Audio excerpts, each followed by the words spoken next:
Reels वाली बहू।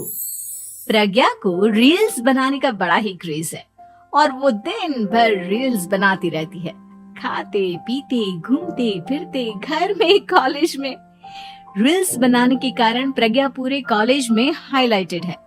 जहां उसके रील्स सभी को पसंद आते हैं, वहीं मनीषा चिंता में डूबी रहती है। एक रोज जब खाते हुए प्रज्ञा रील्स बना रही होती है, तब मनीषा कहती है, एक मिनट भी चैन नहीं है इस लड़की को। ये नहीं कि खाना तो आराम से खा ले, लेकिन नहीं, अरे थोड़ी देर रील्स नहीं बनाओगी तो आसमान नहीं टूट पड़ेगा। अरे मम्मी, इसी को तो कहते हैं डिटर्मिनेशन। तुम नहीं समझोगी ये सब। हे भगवान, इस लड़की को सद्बुद्धि दे। जब देखो तब टेढ़ा बाका मुंह बनाती रहती है।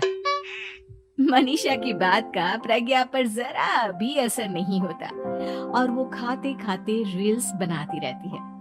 दिन बीतने लगते हैं और देखते देखते प्रज्ञा का कॉलेज भी खत्म हो जाता है। आए दिन कोई ना कोई मनीषा को प्रज्ञा की शादी करवाने का सुझाव दे जाता है। सब ठीक ही कहते हैं, प्रज्ञा की शादी कर देनी चाहिए। अपने घर के काम काज में व्यस्त हो जाएगी तो खुद ही ये रील्स और नाच गाना बंद हो जाएगा। मनीषा और प्रेम प्रज्ञा के लिए एक अच्छा लड़का ढूंढने लगते हैं और तभी विकी का रिश्ता प्रज्ञा के लिए आता है, जिसने प्रज्ञा को उसकी रील्स देखकर पसंद कर लिया था। अगले दिन विकी अपने माता पिता के साथ प्रज्ञा के घर पहुंच जाता है और प्रज्ञा साड़ी पहने हाथों में चाय की ट्रे लिए उनके सामने आती है। जब विकी को पसंद है तो हमें भी बहू पसंद है। बहन जी, आप बारात की तैयारी कीजिए। एक बार लड़का लड़की अकेले में बात कर ले तो अच्छा रहेगा। हाँ हाँ, क्यों नहीं। मनीषा विकी को प्रज्ञा के कमरे में भेजती है, जहाँ प्रज्ञा पहले से ही रील्स बना रही होती है। तभी विकी कहता है, आ गए आपके साजन जी। हमारे साथ ये रील्स कंप्लीट करती तो और भी अच्छा रहता। अच्छा जी, अब आ ही गए हैं तो बना ही लेती हूँ आपके साथ। दोनों मिलकर रील्स बनाते हैं। जब वी मीट और तुरंत पोस्ट भी कर देते हैं। फिर विकी कहता है, जब आप साड़ी में चाय लेकर आई तब मुझे लगा कि कहीं मैं गलत घर में तो नहीं आ गया। अब सही है। दोनों की शादी पक्की हो जाती है और शादी के दिन भी प्रज्ञा रील्स बनाने से चूकती नहीं। यहाँ तक कि बारात के समय भी नाचते हुए रील्स बनाती है। सभी लोग प्रज्ञा की तारीफ के पुल बांध देते हैं और प्रज्ञा नाचती गाती अपने ससुराल चली जाती है। सब कुछ अच्छा चल रहा होता है।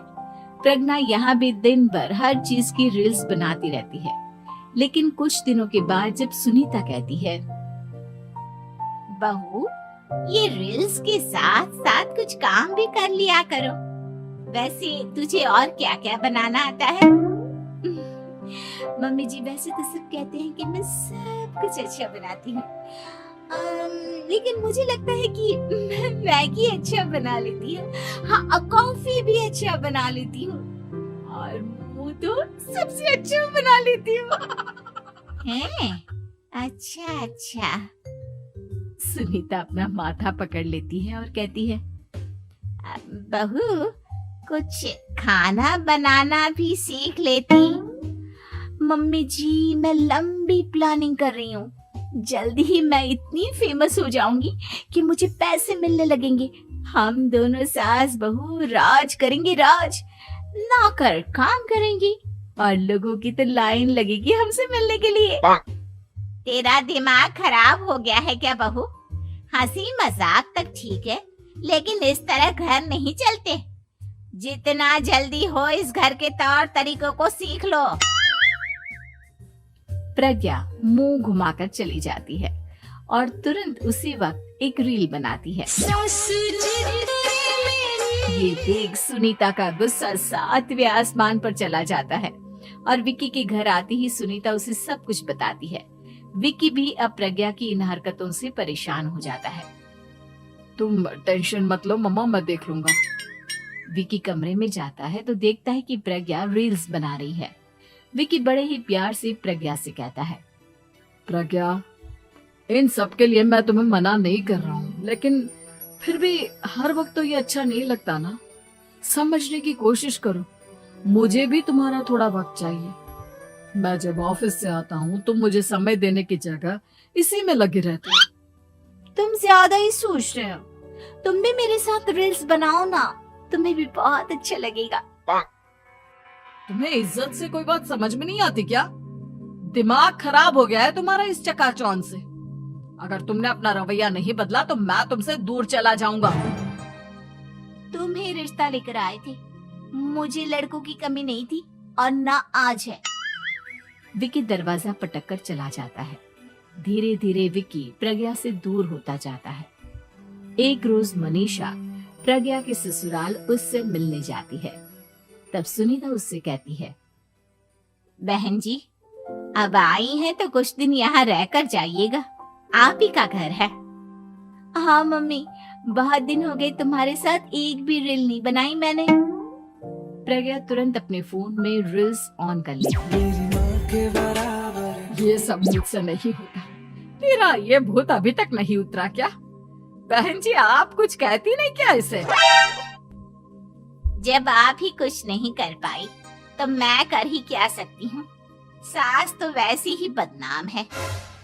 शाम को घर की लाइट चली जाती है और मनीषा प्रज्ञा से कहती है, मेरे घुटनों में बहुत दर्द हो रहा है, तू लाइट का कुछ इंतजाम करना बेटा। अच्छा, कैंडल जला देती हूँ मम्मा। प्रज्ञा गाते हुए कैंडल जलाती है और खिड़की के पर्दे के पास रख देती है। मनीषा, जिसे बहुत दर्द हो रहा है, वो सो जाती है और प्रज्ञा हमेशा की तरह अपने रील्स में लग जाती है। उधर कैंडल की वजह से पर्दा आग पकड़ लेता है और मनीषा के कमरे में आग लग जाती है। बचाओ, कोई है, बचाओ। सभी भागते हैं और विक्की कमरे की आग बुझाने में लग जाता है, लेकिन तब तक मनीषा आधी जल चुकी थी। मनीषा की हालत देख प्रज्ञा रोने लगती है। विक्की मनीषा को तुरंत हॉस्पिटल ले जाता है और उसे एडमिट कराता है। विक्की प्रज्ञा से कहता है, देख लिया ना, तुम्हारे इस नाच गाने की वजह से आज तुम्हारी माँ की जान जाते जाते रह गई। अब पता नहीं तुम और क्या चाहती हो। उधर डॉक्टर कहते हैं, इनकी हालत बहुत नाजुक है, आधे से ज्यादा जल चुकी है। प्रज्ञा रोती हुई मंदिर में जाती है और भगवान के आगे जाकर कहती है, भगवान, मेरी माँ को ठीक कर दो। मैं कसम खाती हूँ, हाथ से ये रील्स बनाना छोड़ दूंगी। बस मुझे मेरी माँ वापस मिल जाए। 2 दिन बीत जाते हैं और मनीषा खतरे से बाहर आ जाती है। पेशेंट अब ठीक है, आप लोग उनसे मिल सकते हो।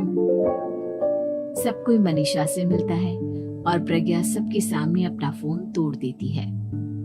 मुझे माफ कर दो मम्मा, मैंने तुम लोगों की बातों को नजरअंदाज किया।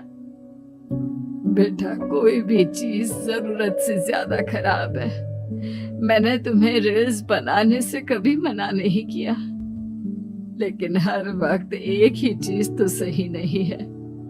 मैं समझ गई हूँ मम्मा, आई एम सॉरी। प्रज्ञा उस दिन से रील्स बनाना छोड़ देती है और पूरी तरह से अपने घर में लग जाती है।